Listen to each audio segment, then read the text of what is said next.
से आपके अपने YouTube channel path to success में स्वागत करता हूं। और आज हमारी इकोनॉमिक्स की सेकंड क्लास है और आज की क्लास में पढ़ेंगे हम नेशनल इनकम कि नेशनल इनकम होती क्या है। तो क्या होती है नेशनल इनकम? संपूर्ण देश द्वारा अर्जित की जाने वाली आय, मतलब एक साल के अंदर एक एक देश के अंदर कितनी उसमें आय हो रही है, तो वो क्या होती है, वो आपकी नेशनल इनकम होती है। Income earned bye nation, sector of economics, यानी अगर तीनों सेक्टर की बात करें, प्राइमरी सेक्टर, सेकेंडरी और टर्सरी, तीनों सेक्टर से जितनी भी आय आ रही है वो सबको मिला के क्या बनता है, इनकम नेशनल इनकम बनती है। ठीक है, क्या कहता है देखो फैक्टर्स कौन कौन से हैं इसके। पहले इसके हम जानेंगे बैकग्राउंड, फिर जीडीपी, ग्रॉस डोमेस्टिक प्रोडक्ट, और मतलब घरेलू घरेलू उत्पाद, और जीएनपी देखेंगे, नेशनल ग्रोस नेशनल प्रोडक्ट, और एनडीपी नेट डोमेस्टिक प्रोडक्ट, और बाद में देखेंगे एनएनपी नेट नेशनल प्रोडक्ट। अब ये चीज़ें क्या होती है, एक एक करके देखते हैं। देखो नेशनल इनकम क्या है। पहले नेशनल एक वित्तीय वर्ष में ये बता दिया कि एक वित्तीय वर्ष में संपूर्ण राष्ट्र द्वारा अर्जित की जाने वाली आय, एक साल में जितना देश कमाई कर रहा है या उसकी आय है, वो क्या है, नेशनल इनकम है। सर्वप्रथम सबसे पहले किसने राष्ट्रीय आय की गणना करी थी? 1868 में करी थी दादा भाई नौरोजी ने। दादा भाई नौरोजी ने करी थी पहली बार, पहली जनगणना, पहली गणना किसकी? राष्ट्रीय आय की। अच्छा, इनकी एक बुक है जो याद रखने वाली, मोस्ट इंपॉर्टेंट है, poverty and un British rule in India. ये इनकी फेमस बुक है और इनको ना great old man of India के नाम से भी जाना जाता है। ये याद रखना, 1868 के अंदर पहली बार नेशनल इनकम की गणना करी थी दादा भाई नौरोजी ने। अब क्या है, भारत में उनके हिसाब से भारत में प्रति व्यक्ति आय कितनी थी? 20 रुपये थी। ठीक है, नेशनल इनकम क्या होता है? पॉपुलेशन गुणा प्रति व्यक्ति आय। मान लो एक बंदा 200 रुपये कमा रहा है और 5 बंदे हैं, तो टोटल कितनी हो जाएगी इनकम उनकी? 1000 रुपये हो जाएगी। सेम वही है कि जितनी पॉपुलेशन है और गुणा 20, तो वो उसकी नेशनल इनकम आ जाएगी। ठीक है, इस गणना को सैद्धांतिक नहीं माना गया, इसको मतलब प्रॉपर नहीं माना गया, क्योंकि दादा भाई नौरोजी कोई अर्थशास्त्री नहीं थे, इसलिए नहीं माना गया था। दूसरी गणना, या बोल सकते हैं अर्थशास्त्री द्वारा, ये एक अर्थशास्त्री था जिसने दूसरी बार जब गणना करी थी। ठीक है, 1931 और 32 के अंदर। किसके द्वारा? VKRV राव के द्वारा। ये इकोनॉमिस्ट थे।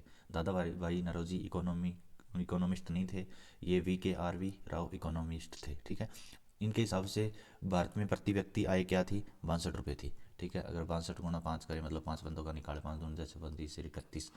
ठीक है, तो 310 रुपये बन गए। तो इसी हिसाब से इसकी कैलकुलेशन करते हैं। तो 62 रुपये प्रति व्यक्ति आए थी, किसकी? VKRV राव के द्वारा। ठीक है, 1947 में अपना भारत आज़ाद हो गया था। 1949 के अंदर एक समिति का गठन होता है। किसका? राष्ट्रीय आय समिति का गठन होता है। किसके द्वारा? जवाहरलाल नेहरू जी के द्वारा किया जाता है। और इस समिति का हेड जो बनाए जाते हैं वो पीवी महालनोबिस को बनाया जाता है। अन्य सदस्य भी थे इसमें, डॉक्टर NV गॉडगिल थे, VK राव थे, ये दो इसमें अन्य सदस्य थे। ये याद रखना, हेड कौन? हेड महालनोबिस जी थे। समिति द्वारा सिफारिश कब करी गई थी? 1950 में। और क्या बन गया था? NSSO यानी नेशनल सैंपल सर्वे ऑफिस, ये बनाया था। ठीक है, 2 मई 1951 को CSO की स्थापना होती है। CSO की फुल फॉर्म क्या होता है? सेंट्रल स्टेटिस्टिकल ऑफिस, ये इसकी फुल फॉर्म होती है। स्थापना पूछी जाती है इसकी SSC में, एग्जाम्स में बहुत बार। तो 2 मई 1951 में इसकी स्थापना होती है। नेक्स्ट देखो, देश की राष्ट्रीय आय का आंकलन कैसे होता है। प्रारंभ में देश की आज़ादी के समय 1950 में NSSO आया था, ये बता दिया। वर्ष भर में आर्थिक आंकड़ों का सर्वेक्षण करना इसका काम था। 2 मई 1951 को CSO की स्थापना होती है। NSSO से ये आंकड़े प्राप्त करता है और देन उसके बाद उसकी आंकलन करता है आंकड़ों का। वर्ष में अगर फाइनेंशियल ईयर की बात करें कि फाइनेंशियल ईयर इंडिया में कब से कब तक होता है, तो ये 1 अप्रैल से लेके और 31 मार्च तक चलता है। ये फाइनेंशियल ईयर ये होता है। ठीक है, और बजट याद रखना, बजट हमेशा 1 फरवरी को आता है। बजट 1 फरवरी को।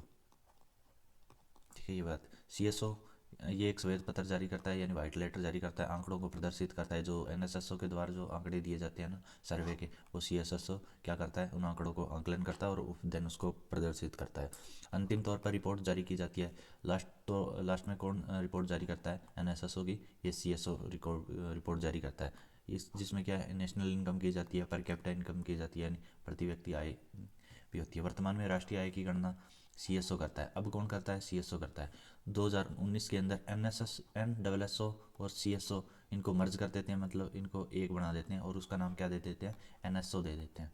यानी NSSO को और CSO को ऐड करके दोनों को मर्ज कर दिया जाता है और NSO बना दिया जाता है, यानी नेशनल स्टेटिस्टिकल ऑफिस बना दिया जाता है।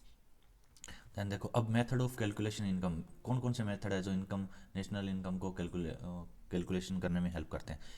पहला आ गया उत्पादन विधि, यानी प्रोडक्शन मेथड। ये आता है कि कितने टाइप के होते हैं मेथड्स, कौन कौन से मेथड है पॉपुलेशन इनकम नेशनल इनकम को जनरेट करने के लिए। तो एक वित्तीय वर्ष में देश में किसी क्षेत्र, कोई भी क्षेत्र है, चाहे प्राथमिक है, चाहे द्वितीयक है, चाहे तृतीयक है, इन तीनों में से कुल उत्पाद कितना हो रहा है, वो वस्तु है चाहे सेवा है। सेवा जैसे तृतीय यानी टर्सरी सेक्टर में आता है, और वस्तु ये सेकंड या फर्स्ट में आती है। ठीक है, इन दोनों को मिला के यानी तीनों सेक्टर को मिला के कितना उत्पादन हुआ है, उस आधार पे इसकी गणना की जाती है। आधार क्या होता है इसमें, NNP होता है, यानी नेट नेशनल प्रोडक्ट, ये इसका आधार होता है। नेक्स्ट देखो, एक आता है मालथ्यूजियन थ्योरी आती है। ये किसकी कहते हैं, population grows in geometric progression. ये क्या कहती है कि पॉपुलेशन है ना, ज्योमेट्रिक जीपी में क्या है, जीपी में ग्रो करती है। 1798 में दी थी किसने, मालथ्यूजियन ने दी थी। अब एक याद रखना, पैन कार्ड, पैन कार्ड में 10 डिजिट होते हैं, 10 डिजिट। ठीक है, पैन कार्ड की full form permanent account number हो गया, और ये कौन जारी करता है, central board of direct taxes, ये जारी करता है। दूसरा मेथड आ गया इनकम मेथड, यानी आय विधि। सभी क्षेत्रों से उत्पन्न की गई आय, पहले में उत्पादन विधि थी, उसमें कितना उत्पादन हुआ है उसके आधार पे की जाती थी। और जो सेकंड है, इसमें आय के आधार पे की जाती है कि तीनों सेक्टरों से, तीनों क्षेत्रों से कितनी आय जनरेट हुई है उसके आधार पे। जैसे रेंट हो गया, इनकम हो गया, रेंट मतलब कि किराया हो गया, इनकम हो गया, उस पर लगने वाला इंटरेस्ट हो गया, लेबर से कितना आया है, प्रॉफिट कितना हुआ, ये टोटल नेशनल इनकम होती है। क्या है, नेशनल इनकम, नेशनल इनकम आ जाती है इससे।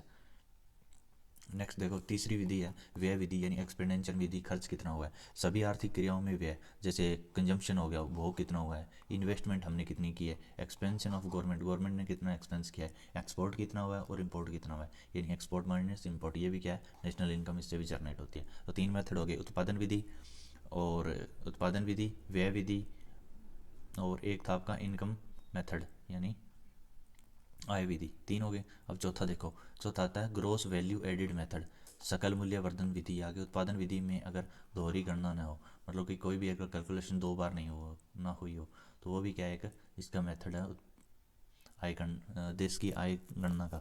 ठीक है, देश में राष्ट्रीय आय की गणना के प्रमुख अवयव कौन कौन से हैं। पहला आ गया जीडीपी, जिसको बोलते हैं ग्रोस डोमेस्टिक प्रोडक्ट, यानी घरेलू घरेलू उत्पाद आ गया। ठीक है, एक देश की सीमा के भीतर, यानी एक देश की सीमा के भीतर एक वित्तीय वर्ष में, यानी एक साल के अंदर उत्पादित की गई कुल वस्तु सेवा का मौद्रिक मूल्य जीडीपी कहलाता है।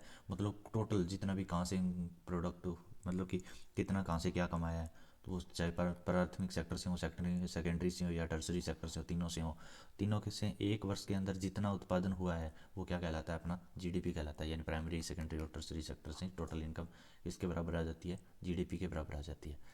एनडीपी क्या होता है, यानी नेट नेशनल प्रोडक्ट।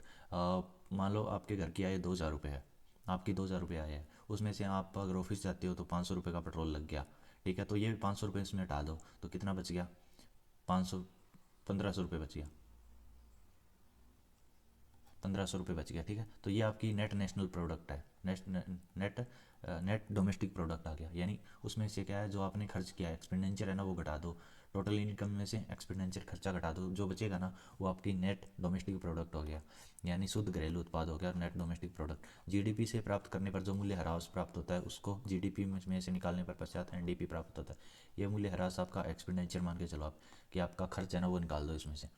ठीक है, नीचे एग्जांपल यही है कि आपका 25,000 रुपये आपकी इनकम है, उसमें से खेत में मतलब 25,000 रुपये आपकी कुल उत्पादन हुआ है 25,000 का, 500 रुपये का आपकी खाद डीएपी वगैरह उनका यूज़ हो गया, 10,000 रुपये का ट्रैक्टर का सर्विस का ये हो गया, 2.5 लाख रुपये में से 5,000 ये हो गए, 10-15,000 ये, तो 15,000 घटा दो तो नेट डोमेस्टिक प्रोडक्ट कितना, टोटल आय कितनी हो जाएगी फिर आपकी, 2,35,000 रुपये ये आपकी टोटल इनकम हो जाएगी, यानी शुद्ध आय हो जाएगी कि इतना बचे हमें। फॉर्मूला क्या कहता है, जीडीपी माइनस डेप्रीशिएशन, यानी मूल्य ह्रास को घटा दोगे तो क्या बन जाएगा, एनडीपी। ये डोमेस्टिक है यहाँ, ठीक है, ये याद रखना, ये डोमेस्टिक है, ये भी डोमेस्टिक है। डोमेस्टिक में से अगर डेप्रीशिएशन यानी मूल्य ह्रास घटा देंगे तो एनडीपी प्राप्त हो जाएगा। भारत में निवास कर रहे विदेशी आय को गणना में जीडीपी, जो भारत के अंदर विदेशी बंदे रह रहे हैं, जो कमा रहे हैं, उनकी जो आय है उनको भी जीडीपी में काउंट करते हैं। ठीक है, और जीडीपी में दोहरी गणना नहीं करते कि एक ही चीज़ को 2 बार रिपीट कर दिया, ऐसा नहीं होता। ठीक है, उसके बाद आ गया जीएनपी, यानी ग्रोस नेशनल प्रोडक्ट, सकल राष्ट्रीय उत्पाद आ गया। इसमें क्या, एक वित्तीय वर्ष में देश के नागरिकों, चाहे नागरिक देश में रह रहा हो या विदेश में रह रहा हो, उन दोनों की सेवा और का मौद्रिक मूल्य आ गया। यानी जो यहाँ है नागरिक, भारत के अंदर जितने भी हैं सारे नागरिक हो गए, और जो विदेश में जो नागरिक रह रहे हैं भारत के, जिनकी क्या है, रेजिडेंसी भारत की है, बाहर की नहीं है, उनकी आय, यानी भारत में रह रहे हैं उनकी आय, और जो विदेश में भारतीय रह रहे हैं उनकी आय को मिला के क्या बोलते हैं, जीएनपी बोलते हैं, उन दोनों की आय को मिला के। इसमें भारत में रह रहे विदेशियों की आय को शामिल नहीं करते, जो भारत में विदेशी रह रहे हैं ना उसकी आय को शामिल नहीं करते, जीएनपी के अंदर, ग्रोस नेशनल प्रोडक्ट के अंदर, ठीक है। जीएनपी क्या होता है? जीएनपी, अब देखो जीडीपी आ गया अपना, जो भारत में बंदे रह रहे हैं उनका, मतलब टोटल भारत का, चाहे उसमें देश वाले हों विदेश वाले हों, साहब की आ गई। और जो विदेश में भारतीय रह रहे हैं उनकी आय आ गई। अब उसमें से ये घटा दो, क्योंकि ये जीडीपी में क्या है, भारत में जो विदेशी रह रहे हैं उनकी आय घटा दो, तो ये क्या बन गया अपना? जीएनपी बन गया। GNP is equal to GDP minus plus X minus Y है, तो इसी को एक्स मान लिया और इसी को वाई मान लिया, ठीक है। मतलब इसको एक्स मान लिया और इसको वाई मान लिया। अब देखो आगे, नेट नेशनल प्रोडक्ट, जहाँ भी नेट आ जाए ना तो उसमें से डेप्रीशिएशन घटा दो, तो नेट नेशनल प्रोडक्ट किसके बराबर आ जाएगा? जीएनपी, यानी ग्रोस नेशनल प्रोडक्ट, शुद्ध राष्ट्रीय उत्पाद में से अगर डेप्रीशिएशन, मूल्यह्रास घटा देंगे, यानी वो एक्सपेंडिचर घटा देंगे, तो क्या आ जाएगा? नेट नेशनल प्रोडक्ट आ जाएगा। राष्ट्रीय आय की गणना में एनएनपी सर्वयुक्त अवयव है, इन मोस्ट इंपॉर्टेंट है ये चीज़। अभी क्वेश्चन देखो, निम्न में से कौन सा तथ्य गलत है? तो ये देखो, जीडीपी एनडीपी से ज़्यादा होता है। हाँ जी होता है, क्योंकि इसमें मूल्यह्रास होता है, इसमें मूल्यह्रास नहीं होता, यानी एक्सपेंडिचर इसमें नहीं होता, इसमें होता है। एनडीपी, जीडीपी माइनस डेप्रीशिएशन, हाँ जी एनडीपी, यही तो हो गया एनडीपी। एनडीपी जीडीपी क्या था? जीडीपी था आपका एनडीपी प्लस में डेप्रीशिएशन, यही था डेप्रीशिएशन। यानी एनडीपी के अंदर अगर आप डेप्रीशिएशन जोड़ दोगे तो एक्सपेंडिचर जो खर्चा होगा उसको जोड़ दोगे तो जीडीपी आ जाएगा, तो ये भी सही हो गया, ये भी सही होगा। जीएनपी बड़ा होता है एनएनपी से, हाँ जी ये भी बड़ा ही होता है, क्योंकि इसमें से डेप्रीशिएशन घटाते हैं, इसमें से नहीं घटाते। एनएनपी क्या है? जीएनपी माइनस डेप्रीशिएशन, ये भी ठीक है। और जीडीपी और जीएनपी इक्वल होते हैं? कभी नहीं होती है, ये कैसे हो जाएगा? जीडीपी में खर्चा ऐड होता है, इसमें खर्चा ऐड नहीं होता। अब ये देखो, जीडीपी बड़ा होता है जीएनपी से, हाँ जी ये भी बड़ा होता है, तो ये याद रखना। संतुलन अवस्था में क्या होता है? जीडीपी और जीएनपी ये बराबर हो जाती है, संतुलन अवस्था, ये रेयर चांस में होता है। अब देखो, विदेश में भारत की जीडीपी में रैंकिंग कौन सी है? जीडीपी में 5वीं रैंक थी, अभी तो शायद जीडीपी के अंदर 3rd या 4th रैंक है। अच्छा, डिफ्लेक्टर क्या होता है कि उसके अंदर कितना डिफ्लेक्ट उतार चढ़ाव है, ठीक है। नॉमिनल जीडीपी आ गया और बटा में रियल जीडीपी और गुणा 100, तो इससे क्या आ जाएगा? जीडीपी डिफ्लेक्टर आ जाएगा। Some important factor to GDP, एक होता है आपका रियल जीडीपी, यानी वास्तविक जीडीपी, वह जीडीपी जो कि बेस ईयर पर निर्भर करती है। जो बेस ईयर अभी अपना चल रहा है ना, नया बेस ईयर, वो 2022 और 23 चल रहा है। 2022 और 23 ये आपका नया बेस ईयर चल रहा है जीडीपी का, ठीक है। पहले कौन सा था? पहले था 2011 और 12 का, अभी है 2022 और 23 का जीडीपी का नया ईयर चल रहा है, बेस ईयर। आगे आ गया नॉमिनल जीडीपी, क्या होता है नॉमिनल जीडीपी? वह जीडीपी जो केवल वर्तमान ईयर पर निर्भर करती है। वो केस में रियल जीडीपी जो कोई बेस ईयर पे निर्भर करती थी, और ये जो प्रेजेंट में है, जैसे अभी आपका 2026 चल रहा है, तो 26 के ऊपर ही ये निर्भर करती है टोटल, कि यहाँ कितना डेप्रिशिएशन हुआ है, यहाँ कितनी जीडीपी हुई है अपनी, यहाँ कितना एनडीपी प्राप्त हुआ है, ठीक है। Real GDP versus nominal GDP क्या होता है? वर्ष, ये तो ठीक है। तो ये तो एग्जांपल दे रखा है। जीडीपी को दो आधारों पर ज्ञात कर सकते हैं, एक तो होता है फैक्टर कॉस्ट के पे के आधार पे, और दूसरा मार्केट प्राइस के आधार पे। जीडीपी यानी मार्केट प्राइस के आधार पे is equal to GDP factor cost plus में टैक्स जुड़ गया और माइनस में सब्सिडी कर देंगे, तो क्या आ जाएगा? जीडीपी मार्केट प्राइस आ जाएगा। जीडीपी डिफ्लेक्टर क्या होता है? जीडीपी फैक्टर कॉस्ट बटा में जीडीपी मार्केट प्राइस और गुणा 100, ये फॉर्मूला होता है। ये बहुत रेयर चांस है कि ये आए डिफ्लेक्टर। नेक्स्ट देखो,